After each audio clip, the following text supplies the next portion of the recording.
68세의 어머니가 평생을 바쳐 마련한 서울 강남의 금싸라기 땅에 위치한 낡은 아파트를 아들의 신혼집으로 내어주었습니다. 정작 본인은 10평 남짓한 좁은 원룸으로 물러나면서 말이죠. 오직 아들이 가정을 꾸리고 안정적인 출발을 할 수 있기를 바라는 마음 하나였습니다. 어머니는 이 모든 것이 잠시뿐이라고 믿었습니다. 아들이 효심 가득한 목소리로 어머니, 저희 전세금만 마련되면 바로 나갈게요 라고 했으니까요. 하지만 3년이 지났습니다. 그들은 나가는커녕 현관 도어록을 바꾸고 집안을 싹 뜯어 고쳤으며 약속했던 월세조차 끊어버렸습니다. 어머니의 집을 온전히 그들의 영토로 만들어버린 것입니다.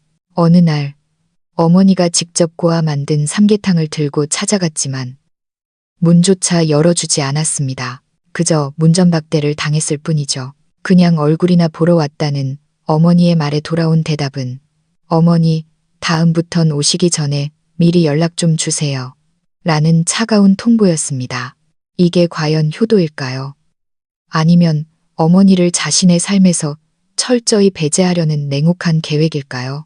헌신만 알았던 어머니가 어떻게 분노하게 되었는지, 그리고 어떻게 손밑에 장작을 빼내는 결정적인 한 방으로 며느리의 헛된 꿈을 산산조각 냈는지 그 통쾌한 이야기를 시작합니다.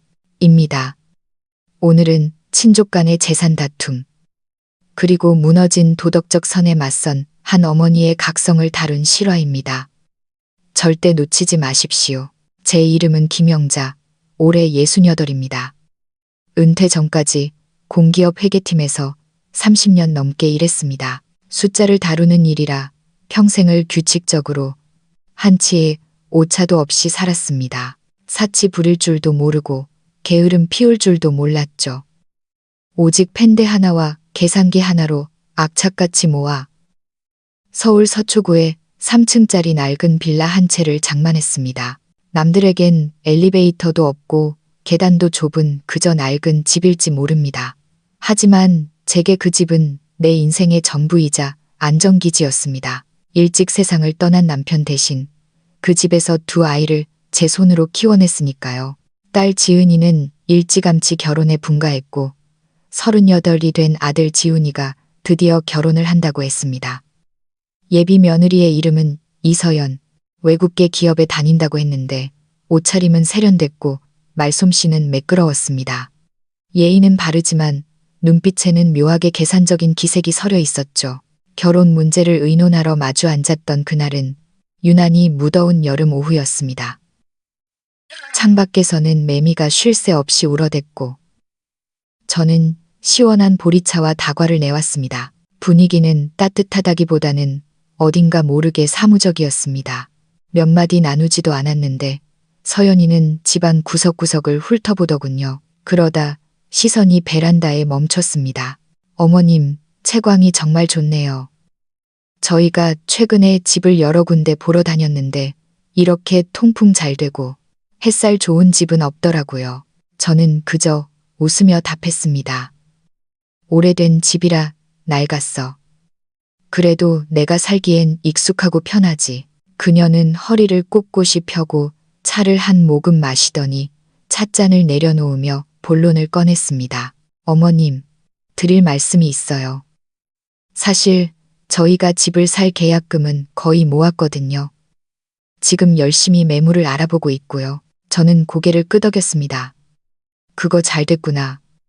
빨리 너희 집을 갖는 게 좋지.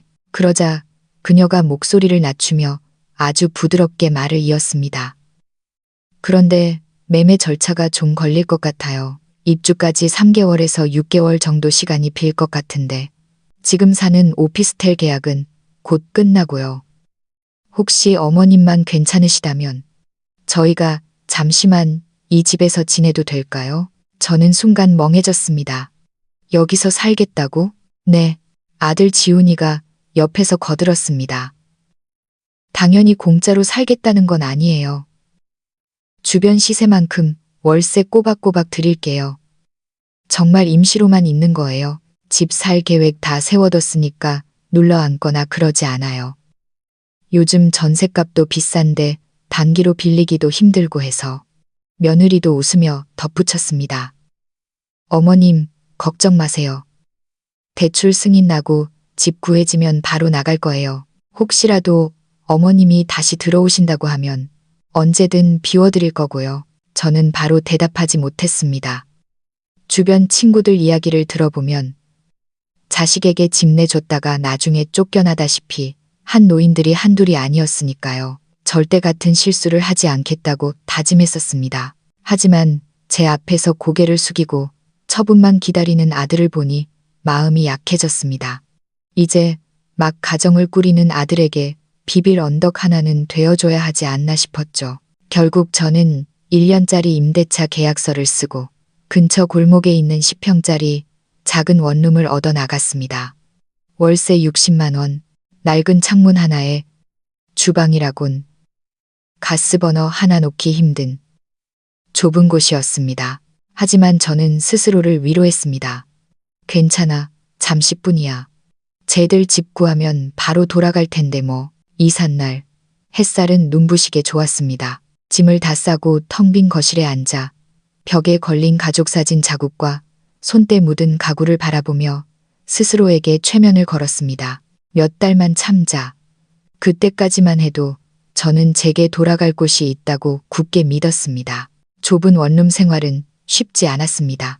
30평 집에서 살다 10평으로 줄이니 모든 게 불편했죠. 냄새 때문에 생선 하나 굽기 힘들었고 화장실은 좁아서 샤워할 때마다 변기에 물이 튀었습니다. 세탁기는 용량이 작아 이불 빨래는 꿈도 못 꿨습니다. 그래도 저는 베란다도 없는 창가에 작은 화분 몇 개를 놓고 위안을 삼았습니다. 젊은 애들 살기 팍팍한데 내가 좀 도와줘야지. 처음 한 달은 그들의 태도가 꽤 괜찮았습니다. 며느리 서연이는 매주 안부 문자를 보내왔고 아들 지훈이는 원룸에 들러 생수도 날라다 주고 선풍기도 고쳐주었습니다. 백화점에 갔다가 샀다며 과일 바구니와 함께 건넨 카드에는 이렇게 적혀 있었죠. 어머님, 저희의 시작을 응원해 주셔서 감사합니다. 저는 그 카드를 냉장고 문에 붙여두고 볼 때마다 흐뭇해했습니다. 두 번째 달 월세도 약속한 날짜에 정확히 80만 원이 입금되었습니다. 저는 그 돈을 건드리지 않았습니다. 나중에 아이들 집 살 때 보태주거나 다시 돌려줄 생각이었으니까요. 하지만 세월은 야속하게 흘렀고 저도 좁은 방 생활에 익숙해져 갔습니다. 새벽 5시에 일어나 차를 마시고 근처 시장에서 장을 보고 오후엔 공원을 산책하는 일상. 가끔은 평생을 바쳐 마련한 내 집이 그리웠지만 아들 내외가 살고 있으니 불쑥 찾아가는 것도 예의가 아닌 것 같아 참았습니다. 석 달째 되던 날 통장을 확인했는데 입금 내역이 없었습니다. 바빠서 깜빡했으려니 하고 며칠을 기다렸지만 소식이 없었죠. 망설이다 문자를 보냈습니다. 이번 달 월세가 아직 안 들어왔구나. 아들은 답이 없었고 반나절이 지나서야 며느리에게 답장이 왔습니다. 말투는 정중했지만 내용은 차가웠습니다. 어머님, 저희 회사 사정이 좀 있어서요. 이번 달은 송금이 좀 늦어질 것 같아요. 양해 부탁드려요. 돈이 문제가 아니라 그 태도가 섭섭했습니다. 그래도 젊은 사람들이 살다 보면 힘들 때가 있겠지 싶어 넘어갔습니다. 하지만 그 이후로 그들은 월세 이야기를 입 밖에도 내지 않았습니다. 나중에는 감사합니다라는 말도 사라졌고 찾아오는 횟수도 눈에 띄게 줄었습니다. 2주에 한 번 오던 것이 명절 때나 겨우 연락하는 수준이 되었죠.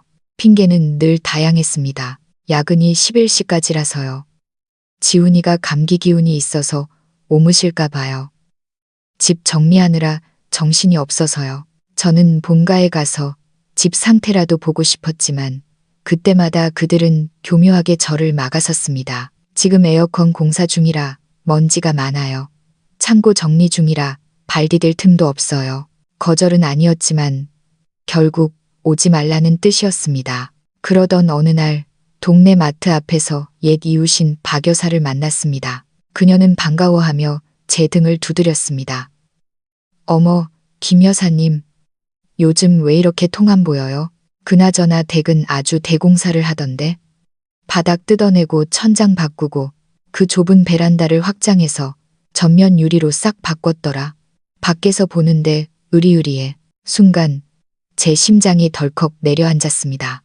겉으로는 태연한 척 웃었습니다. 아, 그래요? 제가 요즘 통 못 가봐서.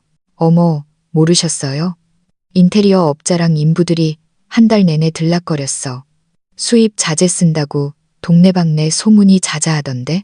그날 밤 저는 좁은 원룸 식탁에 앉아 냉장고에 붙은 그 감사 카드를 멍하니 바라보았습니다. 카드는 그대로인데 제 마음은 종이장처럼 바스락거리는 것 같았습니다.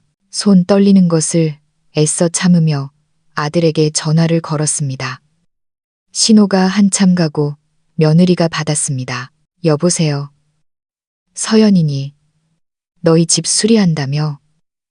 저는 단도직입적으로 물었습니다. 잠시 침묵이 흐르더니 그녀가 아무렇지도 않게 대답했습니다. 아, 그거요. 저희가 살다 보니 좀 불편해서요. 어차피 결혼해서 사는데 좀 쾌적하게 살고 싶어서 손 좀 봤어요. 어머님 걱정 마세요. 구조 건드린 건 없고 바닥이랑 주방만 좀 고쳤어요. 그걸 왜 주인인 나한테 한마디 상의도 없이 하니? 제가 억누른 목소리로 물었습니다. 어머님, 어차피 저희가 사는 거잖아요. 그리고 저희 돈으로 한 거라 어머님 돈 들어간 거 없어요. 집 더 좋아지는 건데 나쁠 거 없잖아요. 그녀의 목소리엔 대체 뭐가 문제냐는 식의 당당함이 배어 있었습니다. 너희 몇 달 뒤면 이사 간다며. 곧 나갈 집을 왜 큰돈 들여 고쳐? 수화기 너머로 한숨 소리가 들리더니 말투가 싹 바뀌더군요. 어머님, 솔직히 말씀드릴게요. 요즘 집값이 너무 올라서 지금 당장 집 사기가 힘들어요. 저희 양가 부모님들도 그냥 저희가 거기서 안정적으로 살길 바라시고요. 그래서 당분간은 이사 계획 미루고 그냥 살기로 했어요. 그제야 그들의 본심이 들렸습니다. 우리는 나갈 생각이 없다. 제 집을 자신들의 집으로 완전히 탈바꿈시키고 있었던 겁니다. 그럼 앞으로 무슨 일이 있으면 나한테 먼저 허락을 받아라. 제가 할 수 있는 말은 고작 그뿐이었습니다. 전화를 끊고 나서 한참을 멍하니 앉아 있었습니다. 그들이 내 아버지의 손때 묻은 책상을 버렸을지, 내가 아끼던 붉은 벽돌 장식을 덮어버렸을지, 아무것도 알 수 없다는 사실이 저를 비참하게 만들었습니다. 그날 저는 삼계탕을 끓였습니다. 아들이 좋아하는 방식대로 닭을 푹 삶아 찹쌀과 인삼, 대추를 넣고 뽀얗게 우려냈습니다. 화가 나도 자식 입에 밥 들어가는 건 보고 싶은 게 부모 마음이니까요. 보온통에 뜨끈한 국물을 담고 겉절이까지 챙겨들고 서초동 옛집으로 향했습니다. 그래, 가서 집이 어떻게 변했는지 내 눈으로 직접 보자. 기왕 고친 거 잘 살면 됐지. 그렇게 스스로를 다독이며 3층 계단을 올랐습니다. 현관 앞에 도착해 익숙하게 열쇠를 꺼내 열쇠 구멍을 찾았습니다. 그런데 열쇠 구멍이 없었습니다. 최신형 지문인식 디지털 도어록이 번쩍거리며 달려 있었습니다. 열쇠가 맞지 않는 게 아니라 자물쇠 자체가 바뀐 겁니다. 멍하니 서 있다가 초인종을 눌렀습니다. 한참 뒤에야 인터폰 소리가 들리더니 문이 아주 조금 틈만 보일 정도로 열렸습니다. 며느리 서연이의 얼굴이 보였습니다. 어머, 어머님, 웬일이세요? 당황한 기색이 역력했습니다. 닭 좀 삶았다. 너희 몸보신 좀 하라고. 제가 보온통을 들어 보였습니다. 그녀는 문을 활짝 열지 않고 문틈 사이로 몸을 막아선 채 말했습니다. 아이고, 연락도 없이 오시면 어떡해요. 지금 집이 엉망이라 보여드리기가 좀 그런데. 그녀 너머로 살짝 보이는 거실은 엉망이 아니었습니다. 반짝이는 대리석 바닥, 세련된 조명, 북유럽풍 소파, 모델하우스처럼 완벽하게 정돈된 낯선 풍경이었습니다. 제 30년 삶의 흔적은 그 어디에도 없었습니다. 비밀번호는 왜 바꿨니? 나한테 알려주지도 않고. 아, 그거요. 요즘 세상이 흉흉하잖아요. 열쇠는 불안해서 바꿨어요. 어머님 오실 때 미리 전화 주시면 저희가 문 열어드릴게요.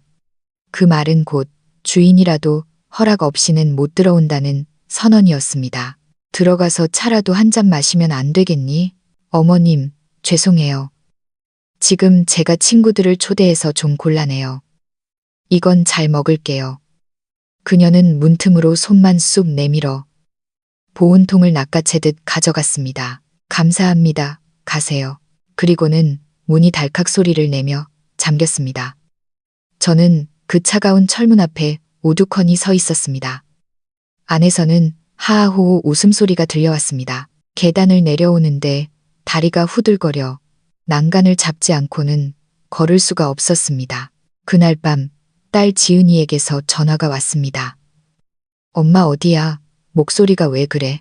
저는 참았던 눈물을 터뜨리며 오늘 있었던 일을 털어놓았습니다. 문전 박대당한 이야기, 바뀐 도어록, 그리고 거짓말. 딸은 한참을 듣더니 분노에 찬 목소리로 말했습니다. 엄마, 걔네들 처음부터 작정한 거야. 임시로 살겠다는 거 다 거짓말이야. 올케가 친구들한테 뭐라고 하고 다니는 줄 알아? 시어머니가 집 해주셨다고, 어차피 물려받을 거라 자기네가 리모델링 싹 했다고 자랑하고 다닌대. 그리고 집 살 돈? 그거 다 썼어. 올케가 명품 사고 주식하다가 날린 거 내가 모를 줄 알아? 저는 머리를 한 대 얻어맞은 것 같았습니다. 그게 정말이니? 엄마, 이제 더는 봐주면 안 돼. 이건 불효가 아니라 사기야. 내가 내 친구 변호사 소개할 테니까 당장 만나. 다음 날 딸과 함께 최 변호사를 만났습니다. 그는 냉철하고 유능해 보이는 사람이었습니다. 제 이야기를 듣고 난 그는 서류 뭉치 하나를 꺼내며 말했습니다. 어머니, 다행히 등기부등본상 소유주는 여전히 어머니십니다. 구두로 증여를 약속했다 하더라도 법적 효력은 없습니다. 지금 그들은 무단 점유를 하고 있는 셈입니다. 그는 종이에 몇 가지 항목을 적어 내려갔습니다. 임대료, 미지급, 부당이득, 동의 없는 인테리어 공사, 원상복구 의무 위반, 소유주의 출입 방해 및 잠금장치 변경, 사용수익권 침해. 지금 당장 소송을 걸면 시간이 오래 걸립니다. 가장 좋은 방법은 집을 매물로 내놓는 겁니다. 실거주자가 있음에도 불구하고 매매를 진행해서 그들을 압박하는 거죠. 그들이 집을 안 보여주면 어떡합니까? 내용 증명을 보내세요. 매매 계약을 위해 집을 비워달라. 무단 점유에 대한 법적 조치를 취하겠다라고요. 그들이 2억을 들여 인테리어를 했든 3억을 들였든 주인 동의 없는 공사는 그들 손해입니다. 법적으로 비용 청구 못합니다. 변호사의 말에 저는 정신이 번쩍 들었습니다. 더 이상 물러서면 안 된다는 것을 깨달았습니다. 저는 그 자리에서 부동산 매매 위임장에 도장을 찍었습니다. 며칠 후 딸의 지인인 부동산 중개업자가 움직였습니다. 집을 보러 온 가짜 손님을 대동하고 그 집을 방문했죠. 아들은 없었고 며느리가 문을 열어주었습니다. 집 보러 왔습니다. 며느리는 당황했지만 중개업자가 워낙 능수능란하게 밀고 들어가는 바람에 막지 못했습니다. 가짜 손님 역할을 한 딸의 친구가 집을 둘러보며 감탄했습니다. 어머, 인테리어가 너무 좋네요. 신혼부부가 살기 딱이네. 그러자 며느리가 득이양양하게 말하더군요. 그렇죠. 바닥재도 이태리재고요. 주방도 독일 시스템이에요. 사실 이 집 시어머니 명이긴 한데 저희가 다 고쳐서 평생 살 집이거든요. 중개업자가 그 말을 놓치지 않고 녹음했습니다. 아, 그렇군요. 그럼 인테리어 비용은 거주자가 부담하신 거네요. 소유주 동의는 받으셨나요? 네. 가족끼린데 그런 게 필요하나요? 그녀는 말끝을 흐렸습니다. 그 증거를 확보한 뒤 최 변호사는 정식으로 내용 증명을 발송했습니다. 수신인 박지훈, 이서연. 발신인 소유주 김영자. 내용. 귀아들은 임대료를 3개월 이상 연체하였으며 소유주의 동의 없이 불법 구조 변경 및 현관 잠금 장치를 교체하여 소유주의 정당한 재산권 행사를 방해하고 있음. 이에 임대차 계약 해지를 통보하며 30일 이내에 퇴거하지 않을 경우 명도 소송 및 손해배상 청구를 진행할 것임. 또한 무단으로 시공한 인테리어 시설물에 대해서는 유익비 상환을 청구할 수 없음을 고지함. 편지가 도착한 날 밤 아들에게서 전화가 빗발쳤습니다. 받지 않았습니다. 그러자 며느리가 장문의 문자를 보내왔습니다. 어머님, 너무하신 거 아니에요? 저희가 이 집에 들인 돈이 얼마인데 나가라니요. 가족끼리 법이라니요. 남들이 욕해요. 저는 짧게 답장했습니다. 가족이라 믿고 맡겼더니 문을 걸어 잠근 건 너희다. 내 집에서 나가라. 결국 조정위원회가 열렸습니다. 조정실에 들어선 아들은 수척해 보였고 며느리는 도끼 어린 눈으로 저를 노려보았습니다. 어머니, 정말 이러실 겁니까? 우리더러 길바닥에 나앉으란 소리예요? 아들이 소리쳤습니다. 저는 차분하게 준비한 서류를 조정위원 앞에 내려놓았습니다.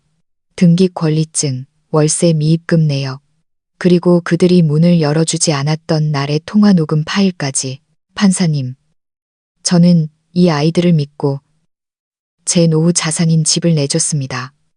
하지만 이들은 약속을 어기고 집주인인 저를 문전박대했습니다. 남의 집을 허락도 없이 뜯어고치고는 자기들 집이라 우깁니다. 이게 도둑놈 신보가 아니면 뭡니까? 며느리가 악을 썼습니다. 저희가 인테리어비만 5천만 원 넘게 썼어요. 그거 다 물어주기 전엔 못 나가요. 변호사가 차갑게 대꾸했습니다. 민법상 임대인의 동의 없는 개조는 원상복구 대상입니다.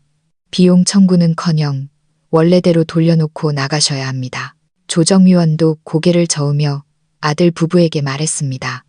이건 승소 가능성이 없습니다. 어머님이 강제 집행 들어가기 전에 좋게 합의하고 비워드리는 게 낫습니다. 법적으로 완벽한 패배였습니다. 그들은 더 이상 버틸 명분이 없었습니다. 판결이 나고 한 달 뒤 그들은 짐을 뺐습니다. 마지막 날 도어록 비밀번호가 초기화되었다는 연락을 받고 저는 그 집으로 갔습니다. 텅 빈 거실, 그들이 처발라 놓은 화려한 벽지와 샹들리에가 낯설게 번쩍거렸습니다. 벽에는 그들의 웨딩 사진을 걸었던 못자국만 덩그러니 남아 있었습니다. 저는 인테리어 업자를 불렀습니다. 여기 싹 다 뜯어내주세요. 예전처럼 편안하고 따뜻한 느낌으로요. 화려한 아트월을 뜯어내고 다시 따뜻한 베이지색 벽지를 발랐습니다. 확장해버린 베란다에는 다시 폴딩 도어를 달고 제가 아끼던 화분들을 들여놓았습니다. 차가운 대리석 바닥 위엔 제가 쓰던 낡지만 편안한 등나무 의자를 다시 가져다 놓았습니다. 석 달 뒤 집은 다시 제 모습을 찾았습니다. 바람이 잘 통하는 거실, 햇살이 따스하게 비치는 베란다. 저는 다시 제 집으로 돌아왔습니다. 아침에 일어나 창문을 열고 직접 끓인 차 향기를 맡으며 생각합니다. 누군가는 자식에게 너무 매정했다고 할지 모릅니다. 늙은이가 그냥 져주지 그랬냐고 할 수도 있습니다. 하지만 저는 알았습니다. 내 존엄은 내가 지켜야 한다는 것을요. 부모라는 이유로 자식의 먹잇감이 되어서는 안 된다는 것을요. 며느리는 이혼 안에 만에 난리를 쳤다지만 그건 그들의 사정입니다. 아들은 가끔 죄송하다며 문자를 보내오지만 저는 답장하지 않습니다. 용서는 시간이 더 필요할 것 같으니까요. 지금 저는 베란다 의자에 앉아 지는 노을을 바라보고 있습니다. 바람에 실려오는 제스민 향기가 참 좋습니다. 이 평온함, 이것이 바로 제가 되찾은 저의 인생입니다. 여러분은 어떻게 생각하십니까? 자식을 위해 모든 것을 내어주는 것이 진정한 사랑일까요? 아니면 멈출 줄 모르는 자식의 욕심 앞에서 단호하게 선을 긋는 것이 부모의 마지막 가르침일까요? 오늘 이야기가 마음에 와닿으셨다면 구독과 좋아요 부탁드립니다. 여러분의 소중한 댓글이 큰 힘이 됩니다. 그럼 다음 시간에 더 깊이 있는 이야기로 찾아뵙겠습니다. 감사합니다.